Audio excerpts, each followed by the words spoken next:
at any time on this. So back in 2012, I had this idea. At the time, I was very involved with the church still pastoring and stuff. Um, but I was working at a computer and phone fix-it shop that also sold some other pop culture Cool. stuff. Um, but that was their main business. And while talking to the owners and a couple of the employees, they were really interested about the differences in the various versions of Christianity as opposed to other religions and the versions of that. And I thought, man, I should start making video. This is not a joke. This is like so messed up.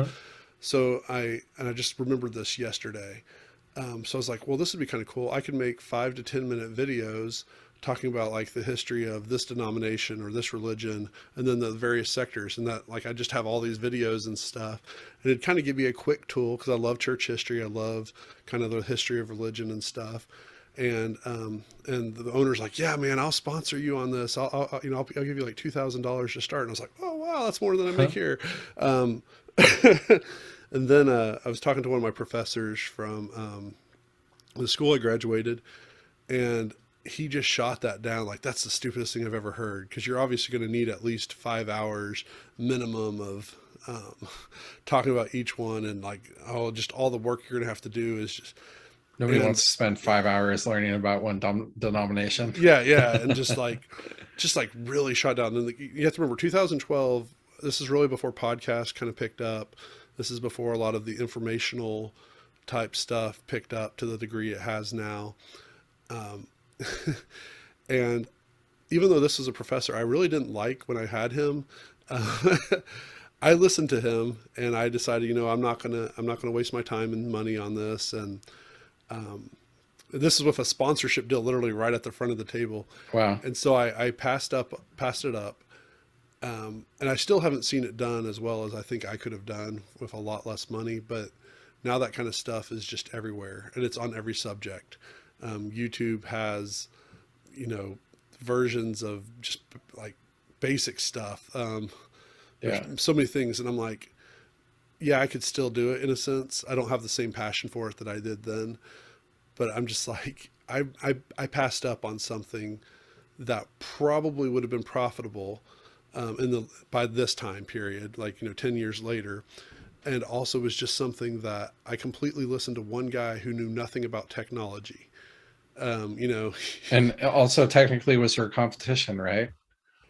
I guess, but I was looking at it as a way to kind of promote, like, hey, you should go to this school and study this subject with this Yeah. professor.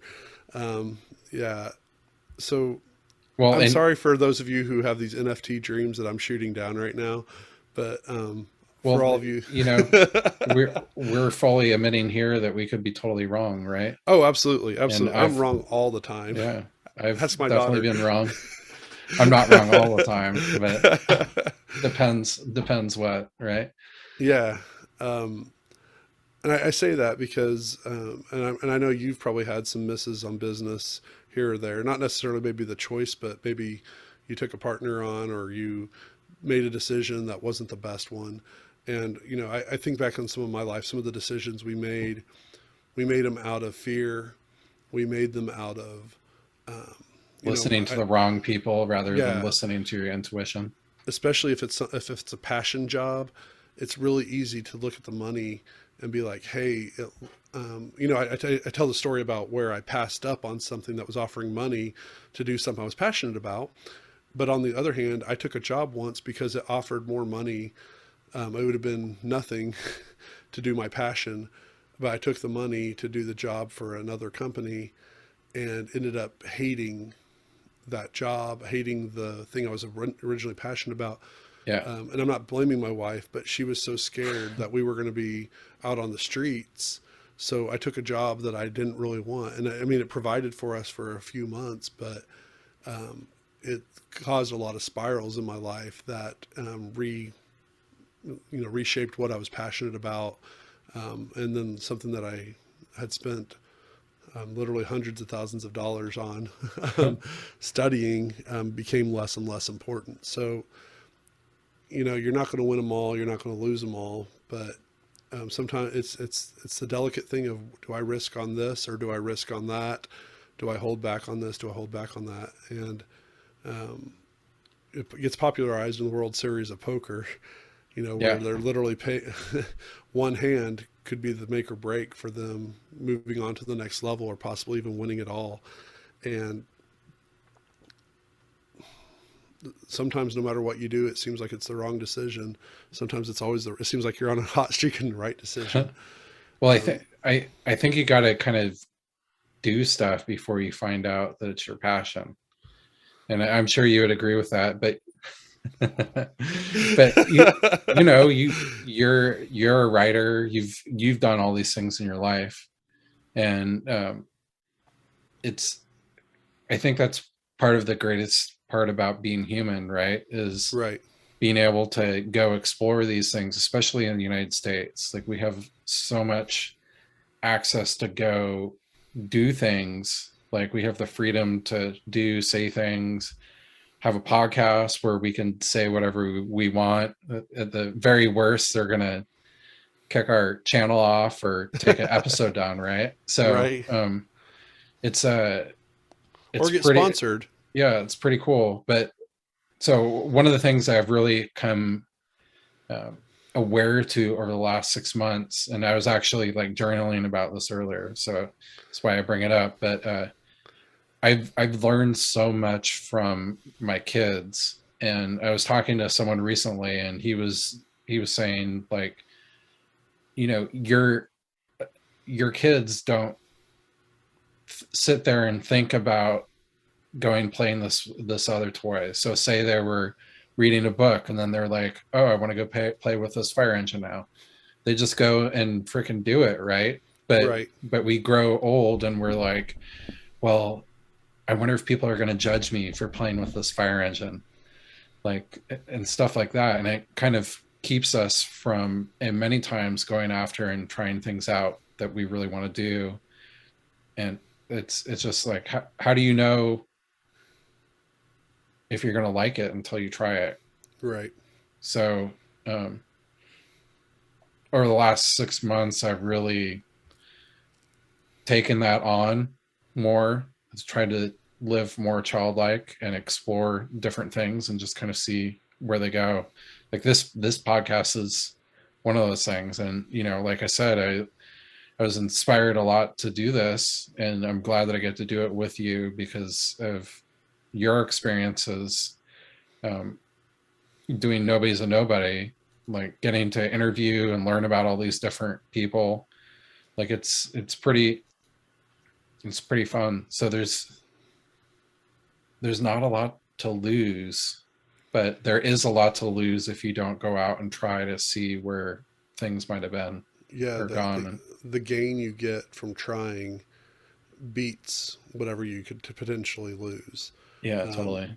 I mean, and it still, I mean, and this, and I don't know how long you had been waiting before you ended up starting the New Next, but I had made a very failed attempt with one of our good friends, Brad.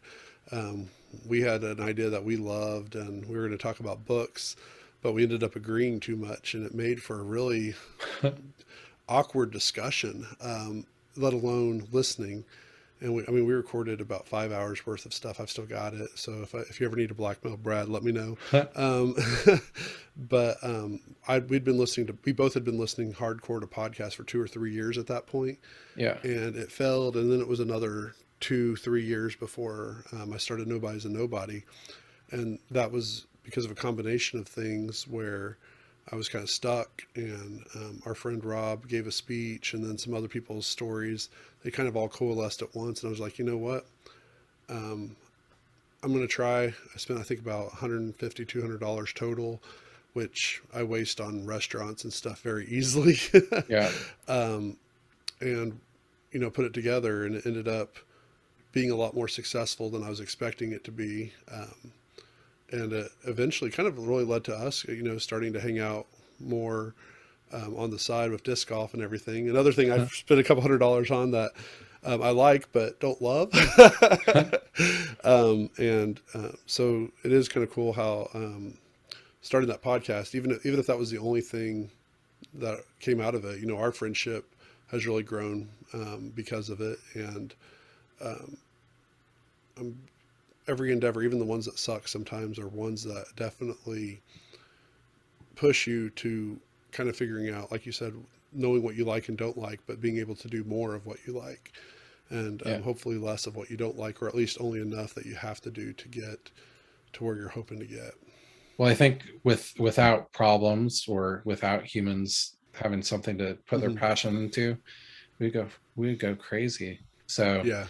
it's it's really, I think it's part of living. And um so the last 6 months, um, for me at least, I've been doing a lot of this stuff like this podcast. I'm like, I don't know where it's going to go, but I know I'm going to learn a heck a lot doing it.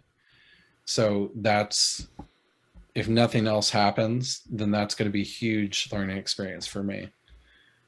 The ability to talk more about crazy topics, wild topics all over the place, talk about stuff that I like, Hmm. and become more self-expressed. So I, your podcast was really cool because it's, Still is, still is. well, yeah, it still is, but just, just the premise of it was, um, there's all these interesting people that we don't necessarily think, or we don't treat, or maybe they don't think that they're as interesting as they are because they're Right, not like on the cover of the New York Times or whatever. right. But in most cases, they're a lot more interesting than those people. Oh So yeah, oh yeah. And I'm going to give another shout out since I'm just calling out names. The person you don't know, but his name's Aaron, and he saw this podcast when we first started putting it on social media and everything. He started listening to episodes. He's like, "Oh, are you into this?" I was like, "No, I'm I'm the fall guy. I'm the foil, I'm the setup man for him." But he's been that's not listening, true. so we thank you, Aaron, for listening to these. So you can tell me about it whenever this one comes out. um, and I'm going to go ahead and use that as a transition point. All right, awesome. Because otherwise we'll never get off this stuff. So Russia and Ukraine, that's still going on. Yeah. So we talked a lot about that, and Yeah. um, I'm not sure really what to talk about that. It's really kind of, we talked about, it's pretty unfortunate that this thing exists. There's a lot of pain for a lot of people, and a lot of war is not that great. So I I think I was kind of in the same spot. I was going to let you talk more. I guess I'm in a talkative mood tonight. do it. um, so this is going to be one of the first times I've ever thought about this, like literally while talking to you right now. And you mentioned this just a minute ago about journaling, about your children and stuff. I would take a break right now, wherever you are.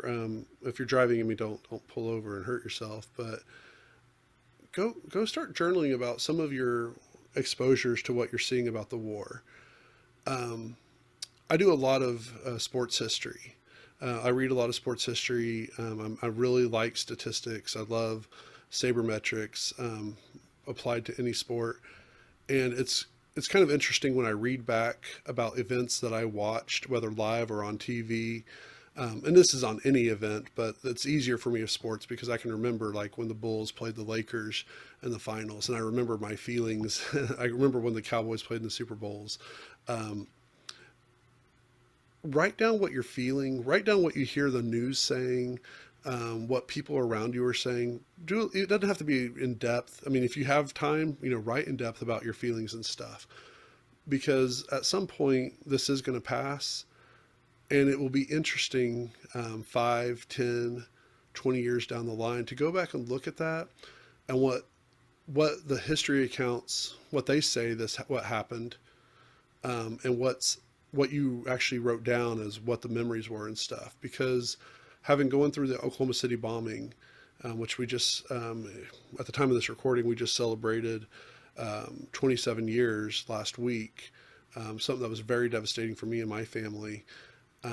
And people are talking about it different. Like I'm noticing a change that of Yeah. how people think about it, and where their reflections are going to, and it hurts a little bit because it's getting shifted more and more to the museum and less about this atrocity that happened that killed a lot of innocent people who just happened to be, you know, some of them were just shopping for food Yeah. at the thing. People were doing bank transactions.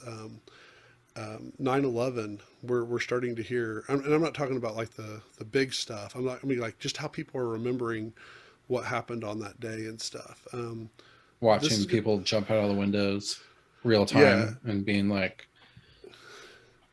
and this, now because that's even 21 years ago. I know it's There's wild. a thing of how we're already, and this is how our mind works. I mean, this is how our memories work. But this is kind of a project for everybody, and in fact I'll start doing it myself. Of some of the stuff that I hear about Ukraine and Russia right now, and write those down, and then revisit it. Maybe, hopefully, less than 6 months from now, but definitely a year, 5 years, 10 years down the line, and see how history is narrating it publicly to what you actually wrote down in your journal and stuff. That's gonna. I think that would be a good practice. It's something we should be doing in our life, in the sense if you're just really wanting